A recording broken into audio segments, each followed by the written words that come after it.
Jeshi la Tanzania ama ukipenda JWTZ limetoa ujumbe mkali na onyo kwa jeshi la Marekani kufuatia vita vinavyoendelea baina ya Marekani na Iran. Hujambo na karibu kwa taarifa zetu za Kenyascope na kumbuka kusubscribe. Katika uwanja uliojaa shamra za kijeshi, askari waliovalia sare za kijeshi kibichi na bareti nyekundu wanasimama kwa mstari ulionyooka kama ukuta wa chuma. Bendera ya Tanzania ilipepea juu angani. Midundo ya mziki wa kijeshi ilikuwa inapiga kwa nguvu. Lakini nyuma ya mandhari hayo ya kifahari kuna dai kubwa linalozua mjadala mkubwa.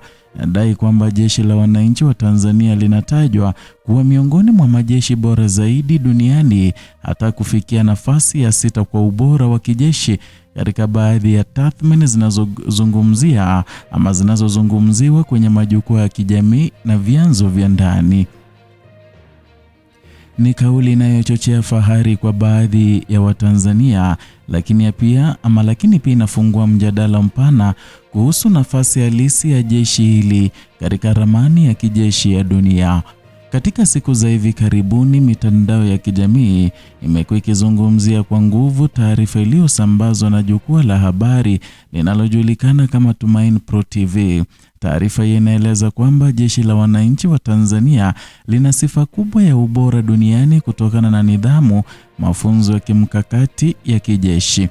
Katika maudhui hayo inasisitiza kwamba mataifa mengi yana heshima kubwa kwa jeshi hili na kwamba hata wale wanaoweza kufikiria kulichokoza taifa mara nyingi hulazimika kufikiria mara mbili.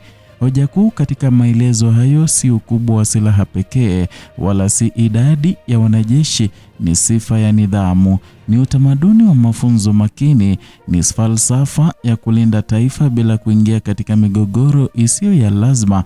Na kwa baadhi ya wachambuzi wa masuala ya ulinzi, hizi ndizo sifa ambazo mara nyingi huamua ubora wa jeshi katika mazingira ya kisiasa na kisasa ya kijeshi. Katika maonyesho ya kijeshi yanayofanyika mara kwa mara katika viwanja vya taifa na maeneo ya kijeshi, taswira ya umoja na utayari huonekana wazi. Askari wakiwa katika gwaride la nidhamu kali, na vilevile hatua zao zikigonga ardhi kwa mpangilio mmoja, silaha zikishikiliwa kwa ustadi na bendera ya taifa ikipeperushwa juu kama ishara ya mamlaka na ulinzi wa nchi. Mandhari kama hizi zimekuwa sehemu muhimu ya kujenga uhusiano kati ya jeshi na wananchi, na kwa Watanzania wengi kuona askari wa JWTZ wakionyesha uwezo wao ni chanzo cha fahari ya kitaifa. Ni kumbukumbu kwamba nyuma ya amani ya nchi kuna taasisi yenye jukumu la kuhakikisha mipaka inalindwa na utulivu unadumishwa. Katika midundo ya muziki ya kijeshi unaotambulika kwa kauli maarufu ya jeshi lipo tayari, ujumbe unaofikishwa ni mmoja tu, kwamba taifa lina walinzi wake na kwamba walinzi hao wako macho. Ili kuelewa hadhi ya JWTZ leo ni lazima kurudi nyuma katika historia yake. Jeshi la wananchi wa Tanzania lilianzishwa rasmi mwaka 1964. Huu ulikuwa ni wakati wa mageuzi makubwa ya kitaifa baada ya uhuru, na jeshi hili lilichukua nafasi ya majeshi ya kikoloni yaliyokuwa yameundwa katika enzi za utawala wa kigeni. Kuanzia hapo, jeshi hili lilijengwa kwa falsafa mpya kabisa, falsafa ya uzalendo, falsafa ya nidhamu na falsafa ya kulinda taifa na watu wake.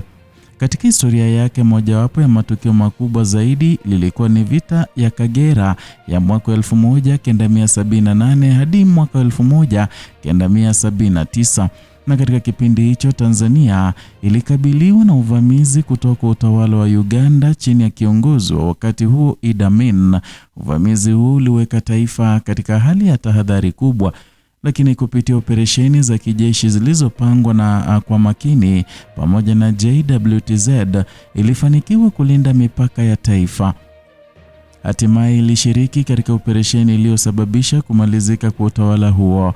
Vita hiyo ilibaki kuwa moja ya sura muhimu katika historia ya jeshi la Tanzania na ni tukio lililothibitisha uwezo wa kijeshi wa taifa katika kulinda uhuru wake. Leo hii jeshi la wananchi wa Tanzania limejengwa katika mfumo wa kamandi mbalimbali zinazohakikisha ulinzi wa nchi kwa pande zote. Na kuna kamandi ya nchi kavu, kuna kamandi ya anga, kuna kamandi ya wanamaji na pia kuna taasisi ya kipekee inayojulikana kama Jeshi la Kujenga Taifa ambalo linajulikana kama JKT. JKT ina jukumu maalum la kuwajengea vijana maadili ya uzalendo, nidhamu na kujitegemea. Na kupitia mafunzo ya kijeshi na shughuli za uzalishaji, vijana wengi wamepata fursa ya kujifunza stadi mbalimbali za maisha. Kwa mtazamo mpana, hii imeifanya JWTZ kuwa taasisi ambayo haishughulikii ulinzi pekee, bali pia inachangia katika ujenzi wa taifa. Na licha ya madai yanayosambaa mitandaoni kuhusu nafasi ya juu sana duniani, tathmini za kimataifa mara nyingi hutumia vigezo tofauti, na moja ya viwango vinavyojulikana sana ni Global Firepower Index. Na katika viwango hivyo Tanzania mara nyingi imekuwa ikishika nafasi ya kati katika orodha ya majeshi duniani. Kwa wastani imekuwa ikiorodheshwa kati ya nafasi ya 88 ama 89 hadi 94 duniani na takriban nafasi ya 15 barani Afrika. Lakini wataalamu wa ulinzi wanasema kuna tofauti kubwa kati ya nguvu ya kijeshi na ubora wa kijeshi. Nguvu ya kijeshi mara nyingi hupimwa kwa idadi ya silaha, ndege za kivita na mizinga na bajeti ya ulinzi. Lakini ubora unaweza kuonekana katika mambo mengine kama vile nidhamu ya jeshi ama jeshi ambalo linazungumzwa, ubora wa mafunzo na uwezo wa kuendesha operesheni kwa ufanisi. Kwa mtazamo huu, baadhi ya wachambuzi wanaeleza kwamba JWTZ imejijengea sifa kubwa ya kitaaluma katika maeneo haya, na moja ya maeneo ambayo JWTZ imejipatia heshima kimataifa ni katika operesheni za kulinda amani, na jeshi hili limekuwa mshiriki muhimu katika misheni za kimataifa chini ya mwavuli wa United Nations, na askari wa Tanzania wamewahi kupelekwa katika maeneo mbalimbali yenye migogoro, na lengo likiwa kusaidia kurejesha utulivu, kulinda raia na kusaidia mataifa yaliyokumbwa na vita kurejea katika hali ya kawaida.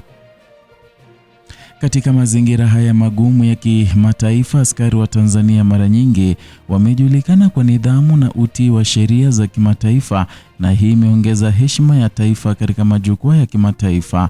Ndani ya Tanzania, hadhi ya JWTZ ina athari kubwa katika jamii, na jeshi hili limekuwa alama ya uzalendo, na kwa vijana wengi huvaa sare za kijeshi ni ndoto inayohusishwa na kulinda taifa. Katika nyakati za maadhimisho ya kitaifa, gwaride za kijeshi huwa kivutio kikubwa kwa wananchi, na wakati ambao taifa linatazama walinzi wake kwa fahari. Kwa upande wa siasa za kikanda, uwepo wa jeshi lenye nidhamu pia huchangia utulivu wa eneo la Afrika Mashariki, na kwa sababu taifa lenye jeshi thabiti lina uwezo mkubwa wa kulinda mipaka yake na ushiriki katika juhudi za pamoja za kulinda amani.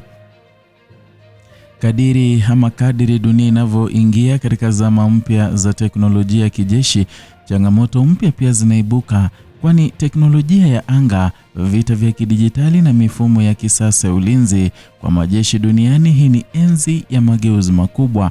Kwa JWTZ, mustakabali wake utaendelea kutegemea uwezo wa kuendana na mabadiliko haya, kuimarisha mafunzo, kuboresha teknolojia ya kijeshi na kuendeleza falsafa ya nidhamu na uzalendo ambayo imekuwa msingi wake tangu kuanzishwa kwake.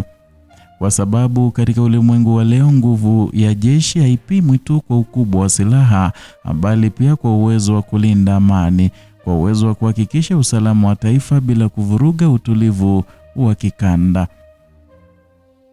Na katika waride la askari wanaopiga hatua kwa pamoja, kuna ujumbe mkubwa unaofichwa ndani yake, ujumbe wa nidhamu, ujumbe wa uzalendo na ujumbe wa ulinzi wa taifa. na iwe katika madai ya ubora wa juu duniani au katika nafasi za kati za viwango vya kimataifa, jambo moja linaonekana wazi, kwamba Jeshi la Wananchi wa Tanzania limeendelea kuwa nguzo muhimu ya amani na uthabiti wa taifa, na kwa taifa linalojivunia historia yake ya ulinzi na uzalendo, kauli moja inaendelea kusikika kwa nguvu katika midundo ya muziki wa kijeshi. Ni hayo tuliokuandalia siku ya leo. Zidi kuwa nasi kwa taarifa zaidi, na ikiwa ni mara yako ya kwanza hapa, tafadhali kumbuka kusubscribe.